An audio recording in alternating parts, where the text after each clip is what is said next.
पहलकार बनने से पहले मुझे डर था कि मैं हर महीने अपने घंटे पूरे नहीं कर पाऊंगी। शुरू में ये खिदमत करना थोड़ा मुश्किल था क्योंकि मेरे पास गाड़ी नहीं थी। मेरे बॉस ने मुझे पार्ट टाइम काम करने की इजाज़त नहीं दी। मुझे स्कूल की पढ़ाई के साथ पहलकार बनना काफी मुश्किल लगा। मेरे लिए सबसे बड़ी रुकावट इंसानों का डर था, क्योंकि मुझे लोगों से बात करना मुश्किल लगता था। मेरे लिए एक अच्छा मामूल बरकरार रखना मुश्किल था। घर में सिर्फ मैं और मेरा भाई यहोवा के गवाह हैं। हमारे घर वाले ये नहीं समझते थे कि हम मुनादी में क्यों जाना चाहते हैं। मुझे लगता था कि मैं अच्छी पहलकार नहीं बन सकती।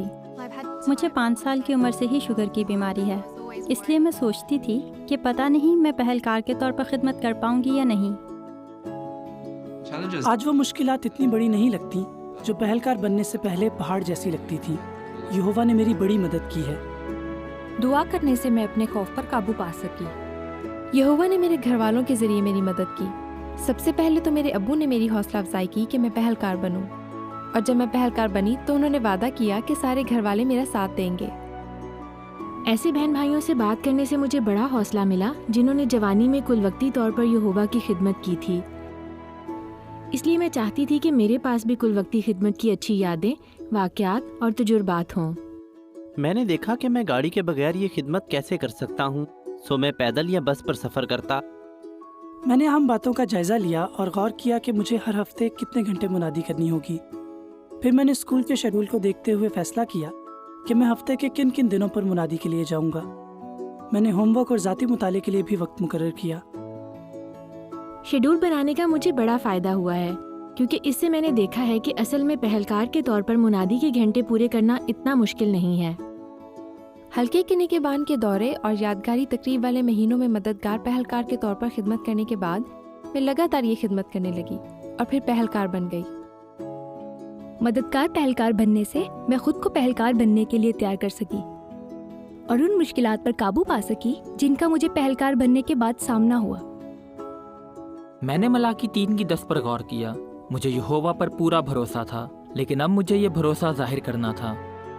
मैंने दुआ की, यहोवा पर भरोसा किया और दरख्वास्त दे दी। जब मैंने पहलकार बनने की दरख्वास्त दी तो इसके कुछ अरसे बाद एक भाई ने मुझे नौकरी की ऑफ़र दी। 3 महीने तक मेरे पास कोई नौकरी नहीं थी। ये बड़ा मुश्किल वक्त था, लेकिन इस दौरान मैंने अपना पूरा ध्यान यहोवा पर रखा और उसने मेरी मदद की और मेरा साथ नहीं छोड़ा। मैं उन दिनों पर बहन भाइयों को अपने साथ मुनादी पर चलने के लिए कहती जिन पर ज़्यादा बहन भाई मुनादी में नहीं आते थे। इससे मैं मुनादी के घंटे पूरे कर पाई और बहन भाइयों को भी करीब से जान पाई। अपनी अम्मी के साथ पहलकार के तौर पर खिदमत करना मुझे बहुत अच्छा लगा, और उनके साथ पहलकारों के लिए स्कूल में जाना मेरे लिए बहुत ख़ास था। ज़बूर 16 की 8 आयत मुझे याद दिलाती है कि यहोवा मेरे साथ है। जब मैं मुनादी कर रही होती हूँ तो मुझे लगता है कि यहोवा ने मेरा हाथ पकड़ा हुआ है। कुल वक्ती खिदमत करने से मैं यहोवा को खुश कर पाता हूँ। उसने मुझे इतना कुछ दिया है और इस खिदमत से मैं उसे थोड़ा सा कुछ दे रहा हूँ। पहलकार बनना मेरी ज़िंदगी का सबसे अच्छा फैसला था। इससे मुझे यहोवा की खिदमत करने के मुख्तलिफ मौके मिले हैं और मेरे दिल में कुल वक्ती खिदमत जारी रखने की ख्वाहिश पैदा हुई है। जब हम हमेशा की ज़िंदगी की राह पर चलने में किसी की मदद करते हैं तो हमें जो खुशी मिलती है वो किसी और काम से नहीं मिल सकती। मैं नौजवानों से यही कहना चाहूँगा, पहलकार बने।